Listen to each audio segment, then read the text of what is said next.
From TV to film to Broadway, Andrew Rannells does it all. The Nebraska native captured the spotlight in 2011 thanks to the Broadway musical The Book of Mormon, which garnered him his very first Grammy for Best Musical Theatre Album. And he's at it again with his new Broadway show, Gutenberg the Musical. Hey, nice to see you, my friend. It's nice to see you too. Thank you for saying so many nice things about me in your introduction. It was my pleasure. You have a lot going on these days. I mean, you're the actor, you're the author, you direct television now, you've got a new Broadway show. But I want to go back a little bit because my notes said you did your first sort of play when you were 11.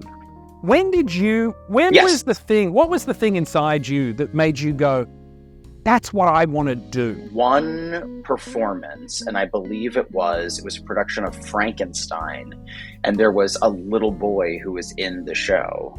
And I was probably around 9 at the time, and I saw him on stage and I thought, what's happening? Why does he get to do that? Why is he up there? How do I become that kid? So then I started taking acting classes, and that very quickly became the thing that I liked to do. Like that was the thing. That was my activity. Getting that acting bug at that age, and now being the age you are, and as I said before, you're putting on a brand new musical. I am. Growing up, did people say, well, you better have a backup plan to this acting thing if it doesn't work out? I didn't pick a backup plan. Like that was it. I was just going to move to New York and I was going to study acting, and that was the plan. As I was here in New York, obviously, and reality sort of sets in about like paying bills and things like that, things you don't think about at 16, 17. Yes, of course, you have to sort of you have to develop some other skills just to be a functioning adult in New York City or in any city. When those moments in New York where maybe it wasn't going as great as you'd hoped, you perhaps were auditioning, was there a moment when you started to think, maybe I should? And how did you get over that to stay focused and stay on track? So I had been in New York for almost 5 years. And I remember I had a series of callbacks for the original production of Hairspray, and I didn't get it. And I was like, well, if I was ever going to book a Broadway show, that would have been the show. And I didn't get it. They didn't pick me. So I stopped auditioning. I accepted a job actually directing Saturday morning cartoons. And I just figured I'm not going to really do musical theater anymore. I just felt a little kicked around and I needed to take a break. So I took those 2 years, and then at like 25, I was like, no, I should try again. So I quit my job, and then about 6 months later, I was cast in Hairspray.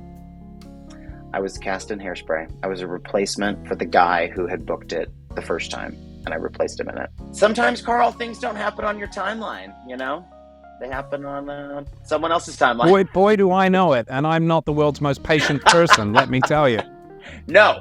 I'm not either. I definitely am not either. It has got to be nice to be going back to Broadway with an old friend. Tell me about Gutenberg the musical with your friend Josh Gad. It's a show about sort of what we are talking about, like these two guys who just have this intense drive to create something that people will like and that will make people happy, and these two characters just have this sort of infectious joy about them that they want to share with people. And it's just a real treat to get to go to work and, get to crack up with a friend all day. Because Josh Gad he's out of control, Carl. He just has no boundaries or limits he's quite remarkable.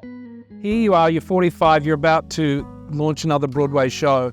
When you look back at the kid growing up, how proud of him are you? I mean, as much as I wanted it, as much as that was the goal, it also seemed very far away. I'm very fortunate that it happened in sort of small increments, that I didn't get the first show I auditioned for.